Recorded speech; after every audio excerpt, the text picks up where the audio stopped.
render graças ao Senhor e cantar louvores ao teu nome, ó Altíssimo. Anunciar de manhã o teu amor leal e de noite a tua fidelidade.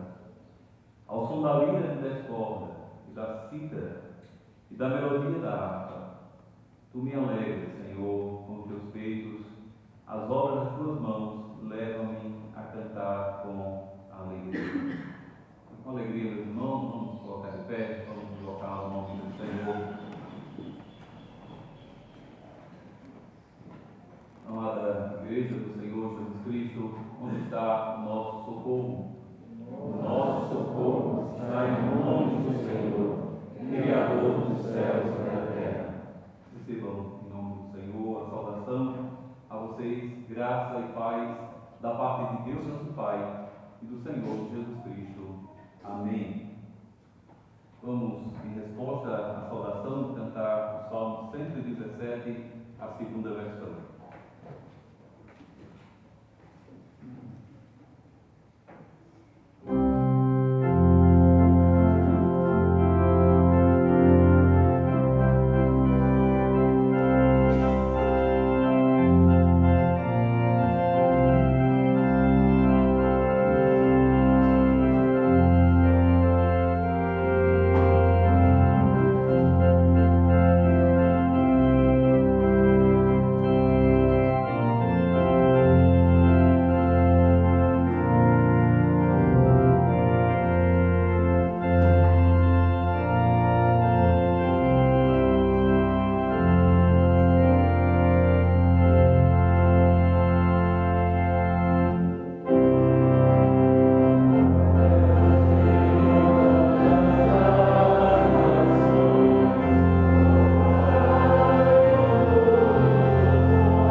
Senhor nosso Deus, bendito e eterno Pai que está no céu, Deus Todo-Poderoso, Criador dos céus e da terra.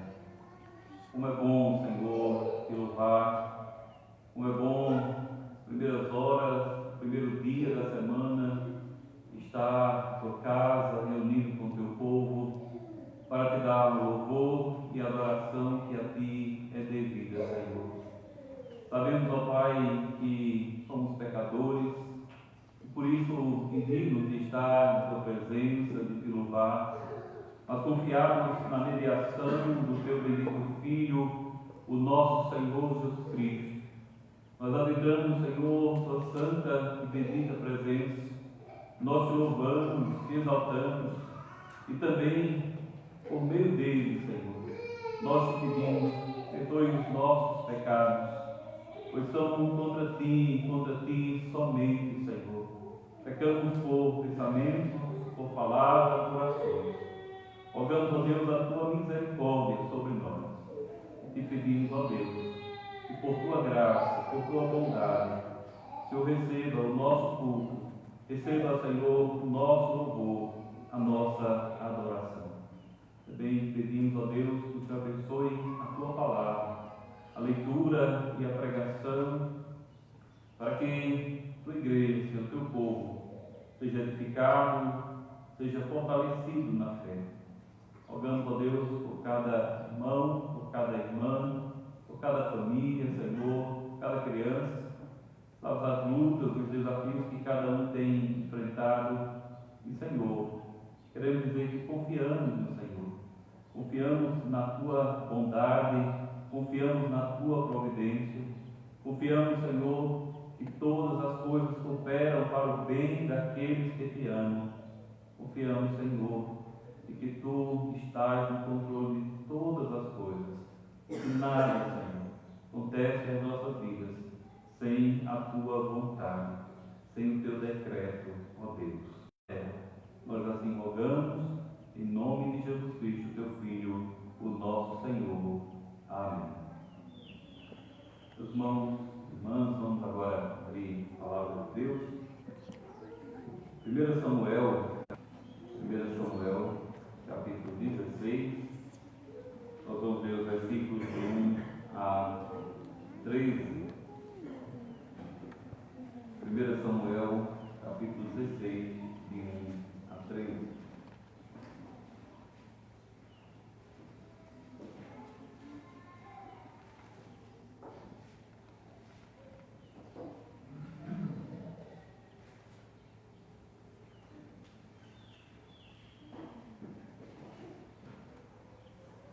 Samuel, capítulo 16, esta é a palavra de Deus. O Senhor disse a Samuel: até quando você irá se entristecer por causa de Saul?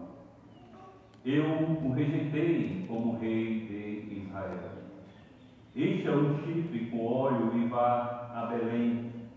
Eu o enviarei e irá ungir para mim aquele que eu indicar. Samuel fez o que o Senhor disse. Quando chegou a Belém, as autoridades da cidade foram encontrar-se com ele, tremendo de medo, e perguntaram: vens em paz? Respondeu Samuel: sim, venho em paz. Vim sacrificar ao Senhor. Consagrem-se e venham ao sacrifício comigo. Então ele consagrou Jessé e os filhos dele e os convidou para o sacrifício. Quando chegaram, Samuel viu Eliabe e pensou: com certeza é este que o Senhor quer ungir.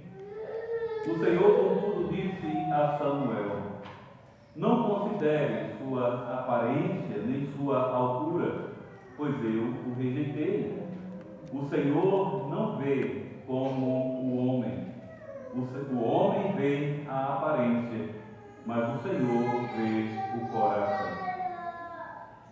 Então Jessé chamou Abinadab e levou a Samuel. Ele, porém, disse: o Senhor também não escolheu este.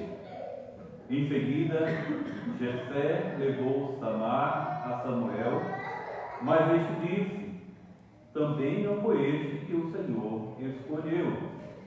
Jessé levou a Samuel 7 de seus filhos, mas Samuel lhe disse: o Senhor não escolheu nenhum destes. Então perguntou a Jessé: estes são todos os filhos que você tem? Jessé respondeu: ainda tenho um caçula, mas ele está cuidando das ovelhas. Samuel disse: tragam-no aqui. Não nos sentaremos para comer enquanto ele não chegar. Jessé mandou chamar e ele veio. Ele era ruivo, de belos olhos e boa aparência. Então o Senhor disse a Samuel: é este. Levou com o Salmo 25, as 3 primeiras estrofes.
1, dos versículos de 12 a 25. Atos, capítulo 1, a partir do versículo 12 até o final do capítulo.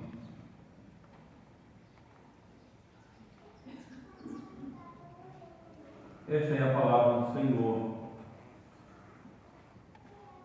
Então eles voltaram para Jerusalém, vindo do monte chamado das Oliveiras, que fica perto da cidade, cerca de 1 quilômetro. Quando chegaram, subiram ao aposento onde estavam hospedados. Achavam-se presentes Pedro, João, Tiago e André, Filipe, Tomé, Bartolomeu e Mateus, Tiago, filho de Alfeu, Simão, o Zelote, e Judas, filho de Tiago. Todos eles se reuniam sempre em oração com as mulheres, inclusive Maria, a mãe de Jesus, e com os irmãos dele. Naqueles dias, Pedro levantou-se entre os irmãos, um grupo de cerca de 120 pessoas, e disse: Irmãos, era necessário que se cumprisse a Escritura, que o Espírito Santo predisse por boca de Davi a respeito de Judas, que e teve participação neste ministério. Com a recompensa que recebeu pelo seu pecado, Judas comprou um campo. Ali caiu de cabeça, seu corpo partiu-se ao meio e suas vísceras se derramaram. Todos em Jerusalém ficaram sabendo disso, de modo que na língua deles esse campo passou a chamar-se Aceldama, isto é, campo de sangue. Porque, prosseguiu Pedro, está escrito no livro dos Salmos: fique deserto o seu lugar, e não haja quem nele habite, e ainda que outro ocupe o seu lugar. Portanto, é necessário que escolhamos um dos homens que estiveram conosco durante todo o tempo em que o Senhor Jesus viveu entre nós, desde o batismo de João até o dia em que Jesus foi elevado dentre nós às alturas. É preciso que um deles seja conosco testemunha da sua ressurreição. Então, indicaram dois nomes: José, chamado Barsabás, também conhecido como Justo, e Matias. Depois oraram: Senhor, tu conheces o coração de todos. Mostra-nos qual destes dois tens escolhido para o lugar que lhe era devido. Então tiraram sortes, e a sorte caiu sobre Matias. Assim, ele foi acrescentado aos 11 apóstolos. Até aqui, meus irmãos, a leitura da palavra de Deus. Amada Igreja do nosso Senhor Jesus Cristo, hoje continuamos a exposição do livro de Atos dos Apóstolos e chegamos a um momento especial na história da redenção. No sermão anterior, nós vimos a ascensão de Cristo. O Senhor exaltado, assentado à direita de Deus, governando todas as coisas e enviando a igreja ao mundo. Ali aprendemos que Cristo reina, que o Espírito capacita e que a igreja é chamada a testemunhar. Agora, ao considerarmos os versículos, Cristo já foi elevado ao céu, mas o Espírito ainda não foi derramado. A missão foi confiada, mas ainda não se desenvolveu plenamente. A igreja vive, portanto, nesse intervalo entre a promessa e a sua realização. Isso nos leva a uma pergunta: como o povo de Deus deve viver nesse tempo de espera? Esse é um tempo de profunda preparação. Vemos a igreja reunida, perseverando em oração, buscando direção nas Escrituras e organizando sua vida sob a soberania de Deus. Antes de avançar, a igreja se curva diante do Senhor. Antes de agir, ela ora. Antes de decidir, ela se submete à palavra de Deus. Essa realidade fala diretamente para nós, para o nosso contexto. Também nós vivemos entre a vitória de Cristo. Cristo já venceu, já foi exaltado e ainda aguardamos a consumação de todas as coisas. Portanto, somos chamados a viver como igreja nesse tempo, não dominados pela pressa ou pela ansiedade, mas caracterizados por dependência, ordem e fidelidade. Isso se torna ainda mais real diante de um momento importante para a vida da nossa congregação. Este ano, devemos, se Deus quiser, eleger novos oficiais, homens que servirão ao Senhor no cuidado do seu povo. Isso não é meramente uma questão administrativa ou organizacional, muito menos política, mas uma decisão profundamente espiritual. Assim como a igreja primitiva não tratou a escolha de um apóstolo de forma superficial, mas conduziu com oração, submissão às Escrituras e confiança na soberania de Deus, também nós somos chamados a encarar esse momento com reverência e discernimento espiritual. A maneira como a igreja se organiza revela onde está a sua confiança. Confiamos em critérios humanos? Seremos guiados por preferências pessoais? Ou juntos buscaremos a vontade do Senhor? É exatamente isso que esse texto nos ensina. Veremos que a igreja fiel não se define apenas pelo que realiza, mas pela forma como se prepara. Enquanto aguardamos, somos chamados a viver como uma igreja que ora, que se submete à palavra e que depende inteiramente de Deus. Então, meus irmãos, enquanto espera. Depois da ascensão de Cristo, a primeira atitude da igreja não foi sair apressadamente para cumprir a missão, nem organizar estratégias ou tentar ocupar o espaço deixado pela ausência visível de Jesus. O texto nos mostra algo mais simples e ao mesmo tempo mais profundo. Eles voltaram para Jerusalém, conforme a ordem do Senhor, e ali permaneceram reunidos.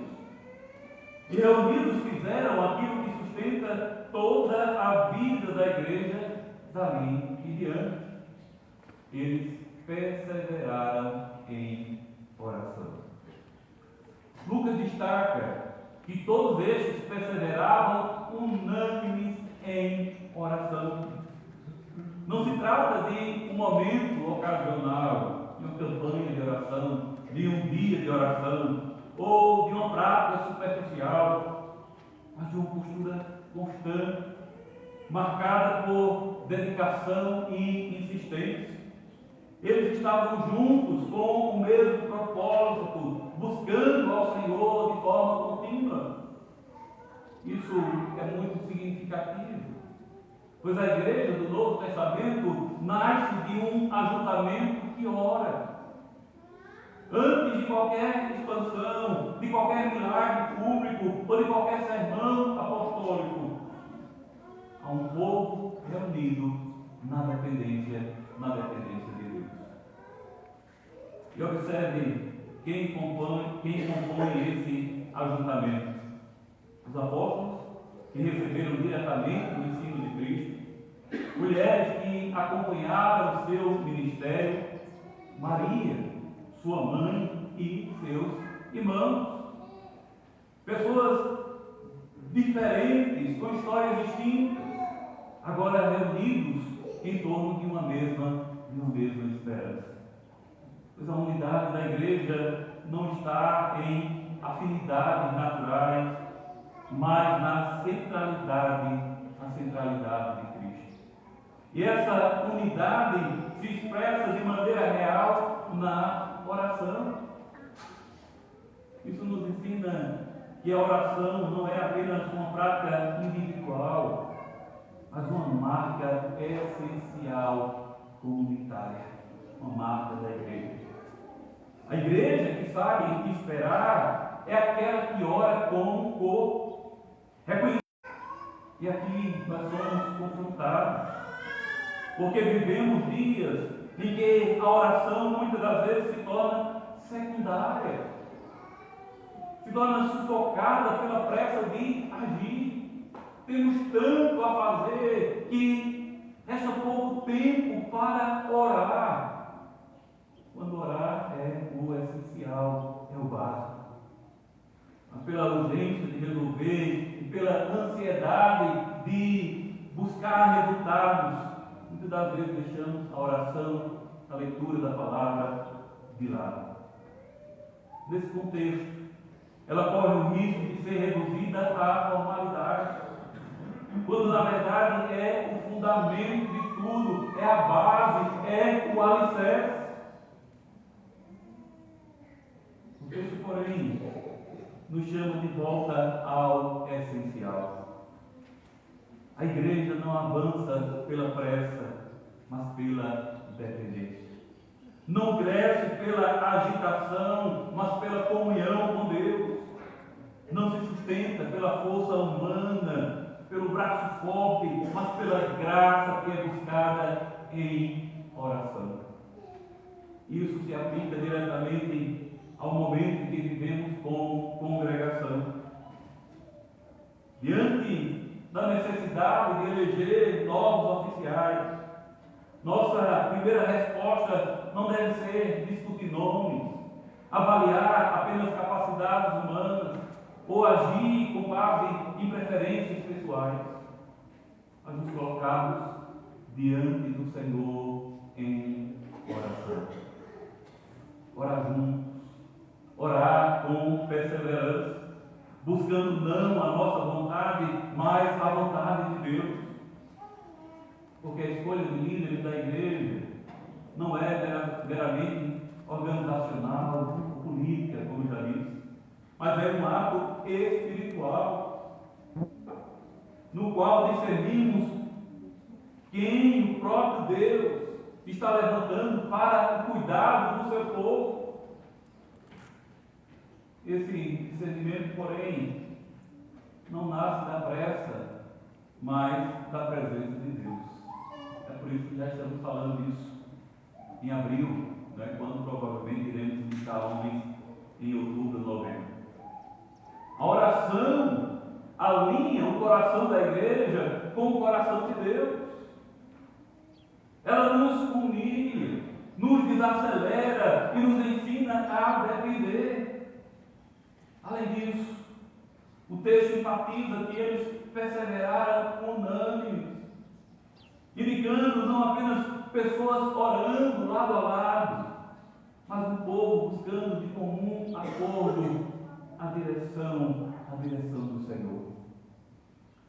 A verdadeira unidade da igreja não é fruto de acordos humanos, mas da busca conjunta pela vontade divina. Assim, irmãos e irmãs, esse texto nos exorta seriamente. Antes de escolher, precisamos orar. Antes de agir, precisamos depender. Se desejamos ser uma igreja fiel, precisamos recuperar a centralidade da oração. Não como detalhe, mas como alicerce. É na oração que Deus prepara o seu povo para agir. Então, em segundo lugar, o texto nos mostra uma igreja que interpreta a realidade pela palavra. Depois de nos mostrar uma igreja reunida em oração, o texto nos apresenta um segundo movimento. A igreja não apenas ora, mas também interpreta a realidade à luz das Escrituras. Lucas registra que, naqueles dias, levantou-se Pedro no meio dos irmãos. E aqui vemos o apóstolo assumindo uma posição de liderança. No entanto, ele não fala com base em opinião pessoal, nem tenta dar sentido aos acontecimentos a partir de impressões humanas. Ele se levanta para explicar o que aconteceu à luz da palavra de Deus. A situação que se apresenta é a queda de Judas, um dos 12, alguém que andou com Jesus, que ouviu os seus ensinamentos, que participou do ministério, mas que ainda assim caiu de forma trágica. Um fato como esse poderia gerar confusão, dúvida e até escândalo na igreja. Como entender que alguém tão próximo de Cristo se perdeu? No entanto, Pedro não interpreta esse acontecimento com base em emoções, nem tenta suavizar a sua gravidade.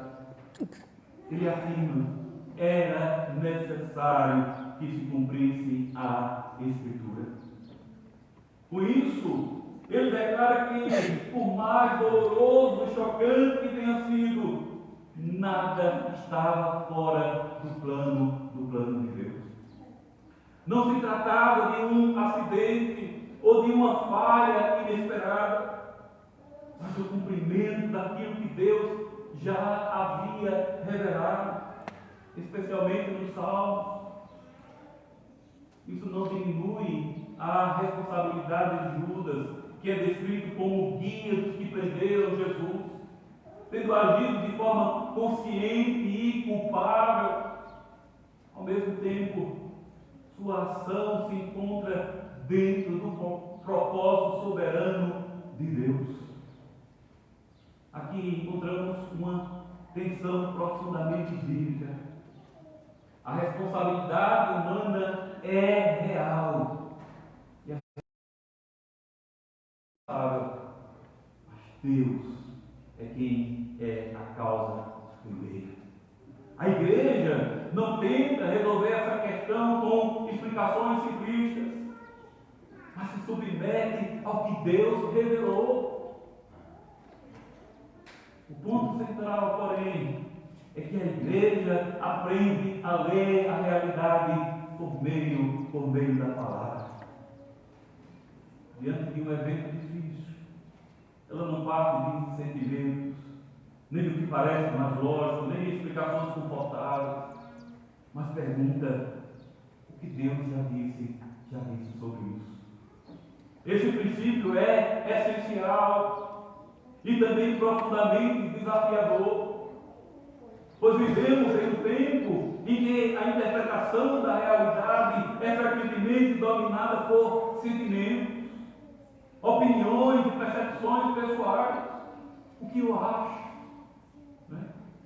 Não é o que eu acho, é o que Deus diz, é o que a palavra diz. Nós vemos isso mesmo dentro da igreja. Há a tendência de avaliar tudo a partir da experiência. Não, mas eu sinto, mas eu penso. Não, mas nós temos que pensar e sentir de acordo com os nossos próprios entendimentos. capítulo 1 de Atos, nos chama de volta ao fundamento sólido.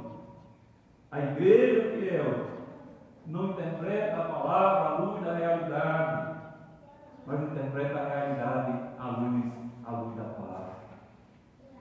Isso muda completamente a forma de viver. Nossas crises, nossas perdas e decisões passam a ser avaliados pela revelação de Deus. E isso traz estabilidade. Porque sentimentos mudam as circunstâncias e circunstâncias oscilam. Mas a palavra permanece. Esse ensino se aplica diretamente ao nosso contexto. Apesar da escolha de oficiais, ao pensar na escolha de oficiais, é fácil sermos guiados pelas impressões pessoais, simpatias ou avaliações. No entanto, a pergunta determinante deve ser: o que a palavra de Deus diz sobre aqueles que devem servir na igreja?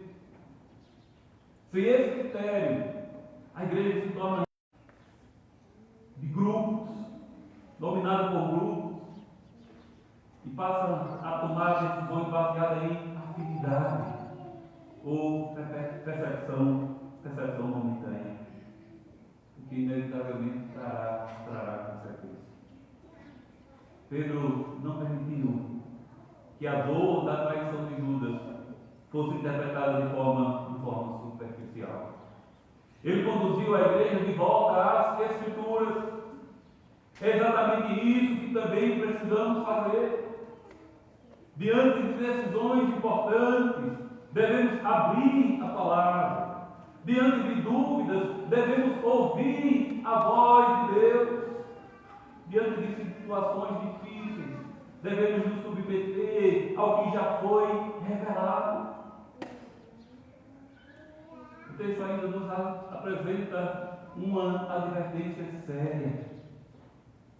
Judas esteve próximo de Cristo, mas não foi transformado por ele. Isso nos lembra que proximidade externa não é salvação. Participação visível na igreja não é regeneração. Envolvimento na igreja não substitui um coração convertido. Esse princípio deve ser considerado com sobriedade, especialmente na escolha de líderes. Não basta observar a presença ou atividade. É necessário discernir evidências reais da vida espiritual. Assim, irmãos, somos chamados a um compromisso profundo. Se queremos ser uma igreja fiel, precisamos ser uma igreja moldada pela palavra. Colocando acima da opinião, da emoção ou da cultura. Somente assim teremos clareza, segurança e direção, e não nos perderemos, mesmo em meio às situações mais difíceis. Então, em terceiro lugar, o texto nos mostra uma igreja que reconhece limites e ordem. Depois de orar e de interpretar a situação à luz das Escrituras, a igreja não permanece indefinida, mas avança com ordem, com critérios e profundo senso de responsabilidade diante de Deus.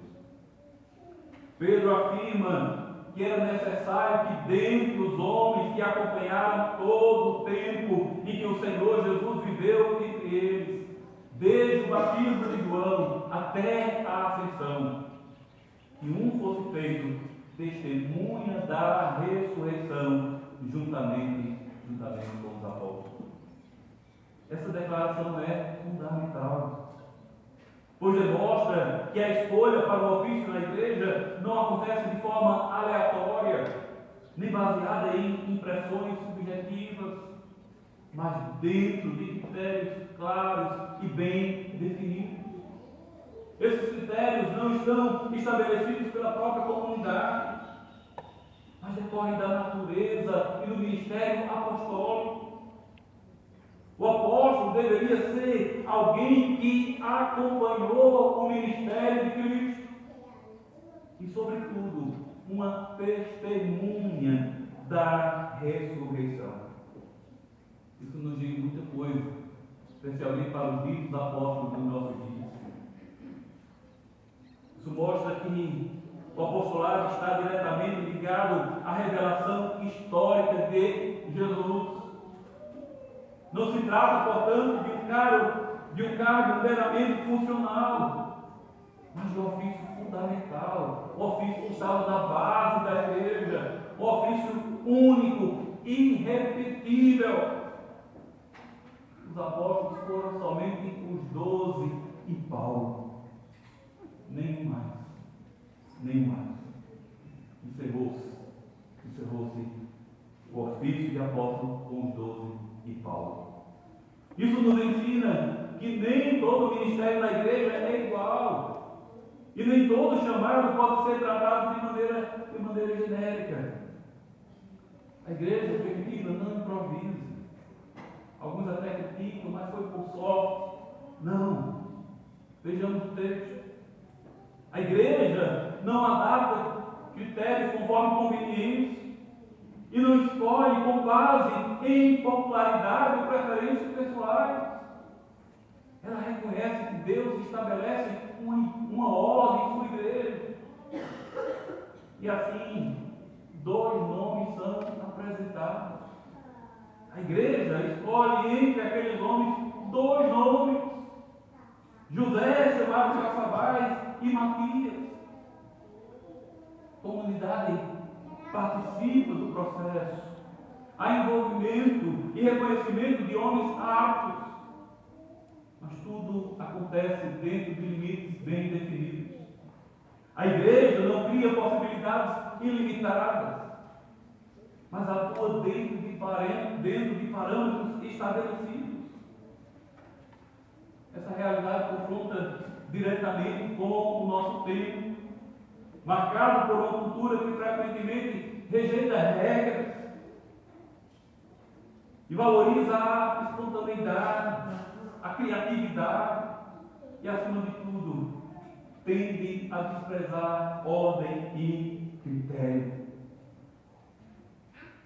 Quando essa mentalidade penetra na igreja, surge a ideia de que qualquer pessoa pode exercer qualquer função, bastando boa vontade e de que critérios bíblicos podem ser flexibilizados. Por isso, já se discute, até igrejas já aceitam até o que a Bíblia não recomenda. Por exemplo, mulheres no ofício. Por isso, meus irmãos, o texto nos chama de volta à serenidade. Deus não apenas salva um povo, mas também Ele o organiza. Deus é Deus de ordem. Ele não apenas chama, mas estabelece como esse chamado deve ser reconhecido. Isso tem implicações muito práticas para nós, especialmente ao considerarmos a eleição de oficiais. A escolha de líderes não pode ser guiada por simpatia, amizade ou conveniência, nem determinada por quem é mais querido, mais disponível ou aparentemente mais adequado aos nossos olhos. A pergunta essencial deve ser se o homem atende aos critérios estabelecidos pela palavra de Deus. Quando a igreja respeita a ordem estabelecida pelo Senhor, ela se fortalece. Deixa de depender de improvisos e não oscila conforme preferências humanas, permanecendo firme por estar edificada sobre princípios que procedem do próprio Deus. Além disso, o texto nos mostra que a igreja reconhece seus limites. Não busca expandir o número de apóstolos além do necessário. Não reinventa o ofício, mas procura restaurar aquilo que foi estabelecido por Cristo. Isso também nos ensina humildade. Nem tudo pode ser feito de qualquer maneira. Nem toda necessidade deve ser atendida a qualquer custo. Nem toda oportunidade deve ser abraçada sem discernimento. A igreja fiel não é aquela que simplesmente faz mais, mas aquela que age conforme a vontade de Deus. Assim, irmãos, esse texto nos chama a um compromisso sério com a ordem estabelecida pelo Senhor. Se desejamos honrá-lo, precisamos respeitar os critérios da sua palavra. Reconhecer os limites que Ele mesmo estabeleceu e conduzir nossas decisões com temor e responsabilidade. A forma como escolhemos nossos líderes revela o quanto levamos a sério o governo de Deus sobre a sua igreja. Uma igreja que honra essa ordem caminha com segurança. Por isso, em outro lugar, o texto nos mostra uma igreja que depende da soberania de Deus. Depois de orar, de buscar a direção das Escrituras e de estabelecer critérios claros, a igreja chega ao momento da decisão. Poderíamos esperar que, a essa altura, tudo fosse resolvido por análise humana, consenso ou capacidade na avaliação da comunidade. No entanto, não é isso que acontece. Antes de qualquer definição final, eles se colocam novamente diante do Senhor em oração. E o texto resiste às palavras da oração deles. Eles dizem: Tu, Senhor, que conheces o coração de todos, revela aquele que tu escolheste. Essa oração revela ao mesmo tempo o coração da igreja e o reconhecimento dos seus limites. Eles sabem que há coisas que apenas Deus pode ver. A igreja pode observar comportamentos, considerar o histórico e aplicar critérios bíblicos, mas o coração pertence ao Senhor. Só Ele conhece o coração. Por isso, eles não pedem que Deus confirme uma decisão já tomada, mas que lhes mostre quem Ele mesmo escolheu. A comunidade não tenta conduzir Deus à sua vontade, mas se submete à vontade dele. Isso é dependência verdadeira. Ao afirmar que Deus conhece o coração de todos, o texto apresenta uma verdade que é ao mesmo tempo consoladora e solene. Consoladora porque Deus vê aquilo que nós não vemos, e solene porque Ele também vê aquilo que tentamos esconder. Nenhuma motivação passa despercebida, nenhuma intenção permanece oculta, e nenhuma vida pode ser sustentada por aparência diante dele.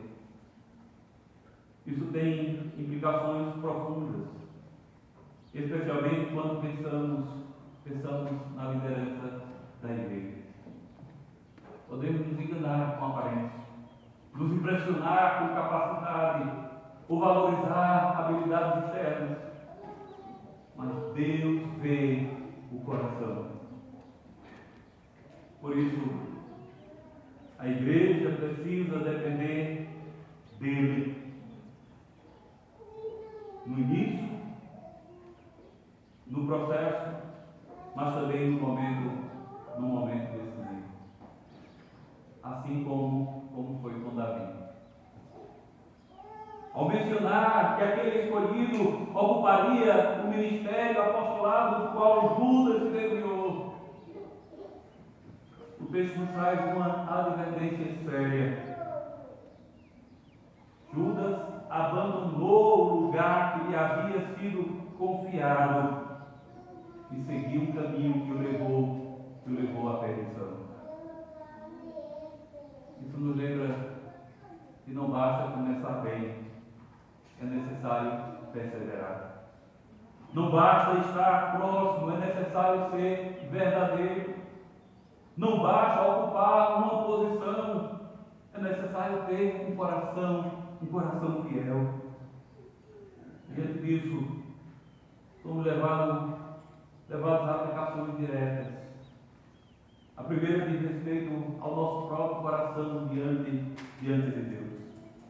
Não se trata de aparências ou reputação, mas da realidade interior. Se o Senhor, que conhece todas as coisas, sondasse profundamente a nossa vida hoje, o que Ele encontraria? Dependência, sinceridade e arrependimento, ou apenas uma fé externa, sustentada pelo hábito, pelo costume? O texto nos chama a abandonar qualquer superficialidade espiritual. A segunda aplicação diz respeito à nossa confiança nas decisões da vida. Muitas vezes buscamos o controle, segurança e garantias humanas. Mas a igreja primitiva nos ensina a confiar naquele que conhece todas as coisas. Isso se aplica às escolhas de oficiais, mas também às decisões familiares, os caminhos ministeriais e os desafios espirituais. Precisamos perguntar se estamos buscando a vontade de Deus ou apenas pedindo que Ele abençoe os nossos próprios planos. A terceira aplicação nos conduz a um senso renovado de responsabilidade diante de Deus. Judas nos lembra que é possível caminhar perto de Cristo e ainda assim se perder. Isso não deve gerar desespero, mas vigilância.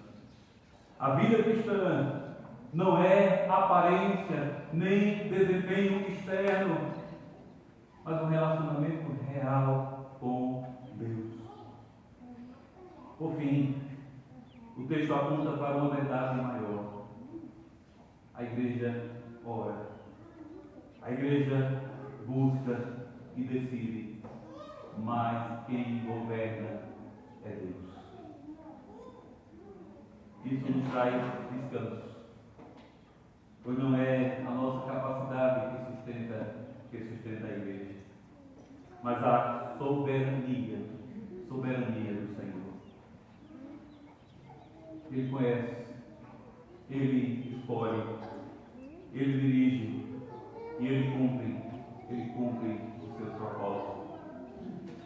Assim, nós somos chamados a ser uma igreja que ora, que se submete à palavra, que respeita a ordem estabelecida por Deus e que depende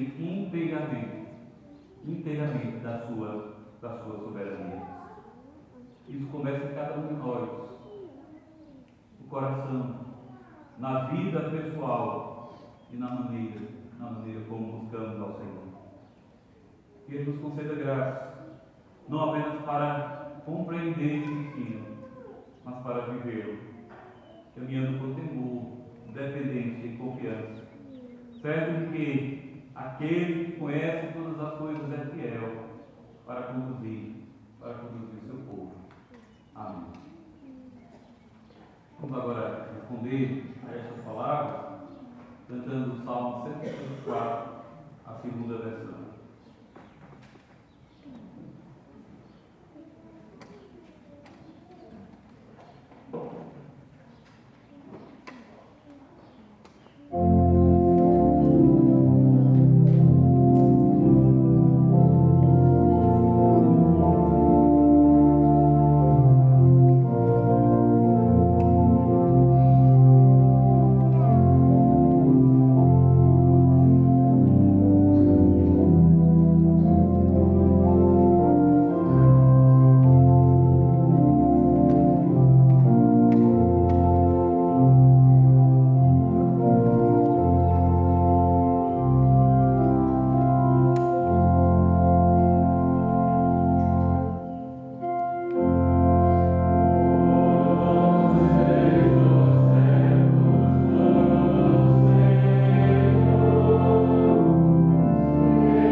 Deus, nosso Deus e Pai, te agradecemos, Senhor, por tua palavra.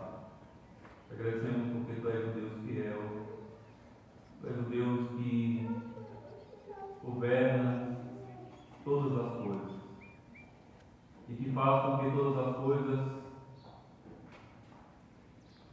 cooperem para o bem da tua igreja. Mas, acima de tudo, tudo redunde em honra, glória e louvor ao teu nome. Te agradecemos, Senhor, por esta palavra. Te agradecemos porque ainda hoje tu tens levantado homens para conduzir a tua igreja. Mesmo homens fracos e falhos, que o Senhor tem capacitado, tem dado graça, tem assim sustentado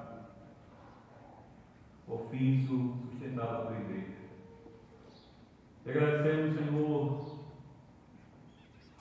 pela vida de cada oficial dessa igreja, Senhor. Diante dos desafios e até ataques que tem sofrido, tu tens sustentado, Tu tens dado graça, tens dado força, tens dado amor, Senhor, pela tua igreja. Te louvamos, ó Pai. Louvamos porque isso não vem de nós, não vem do homem, mas vem do Senhor, que é o supremo pastor do rebanho, que cuida das suas ovelhas. E por isso, Senhor, nós queremos colocar em tuas mãos desde já aquela escolha que devemos fazer no final do ano, se assim for de tua vontade. Rogamos, ó Deus, que o Senhor capacite e levante homens para este ofício, para assim, Senhor, conduzir a tua igreja, para exortar a tua igreja, para encorajar a tua igreja. Ó Senhor, Tu és aquele que conhece os corações. Tu és aquele também que capacita e que dá dons aos homens. Nós te rogamos, ó Deus, que o Senhor capacite, que o Senhor levante homens em nosso meio, que o Senhor abençoe o ministério, Senhor, e que assim preserve pelo teu poder e pela tua palavra a tua igreja. Nosso Deus e bendito Pai que está no céu. Também nesta hora, ó Senhor, nós queremos te pedir pelos enfermos, lembrando do nosso irmão Beto, dando graças, Senhor, porque ele tem se recuperado. Pedir, ó Deus, que o Senhor conceda plena recuperação, que o Senhor o abençoe, que o Senhor abençoe também a Mavi, e conceda em tudo que teu nome, Senhor, seja engrandecido, que, ó Deus, que assim for de tua vontade, Senhor, restabeleça, restaure, Senhor, restaure e dê, ó Deus, assim, as condições para que eles voltem ao seu lar, à sua casa. Também lembrando de Celina, rogamos a Deus que o Senhor sustente pelo teu poder, que o Senhor restaure e estabeleça a saúde. Assim oramos, Senhor, por todos os enfermos também, em sua casa, para aqueles que estão ausentes hoje, tu sabes as razões, as motivações de cada um. Pedimos a Deus que o Senhor os fortaleça, que o Senhor os ajude. Oramos, Senhor, pelos idosos. Agradecemos, ó Deus, que o Senhor tem sustentado, Senhor, a vida dos nossos irmãos, com graça, com força e vigor, mesmo no descontar da idade. Nosso Deus e Pai, abençoe todo o restante do nosso dia. Dá, Senhor, descanso ao nosso coração, à nossa alma. Que possamos, Senhor, santificar para o Senhor todo este dia. Que foi o culto logo mais à tarde. Traz-nos de volta, Senhor, para assim juntos possamos louvar o teu nome. Também, Senhor, oramos por tua igreja, oramos, Senhor, por nossa pequena confederação, para aquele concílio que haverá, aquele que tem decisões importantes, Senhor, para serem tomadas. Rogamos que o Senhor conduza tudo pelo teu Espírito Santo, dando sabedoria e discernimento, Senhor, aos teus servos. Abençoe também aquela conferência que haverá ali no Recife, nos dias 8 e 9. Ó Deus, dá, Senhor, clareza, dá entendimento, ó Deus, da tua igreja.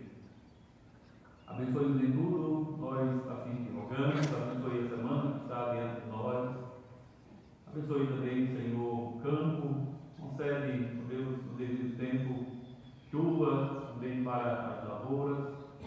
E abençoe, Senhor, para que possa haver uma boa colheita e para que em tudo o teu nome seja exaltado e engrandecido. Nós jogamos tudo isso em nome de Jesus Cristo.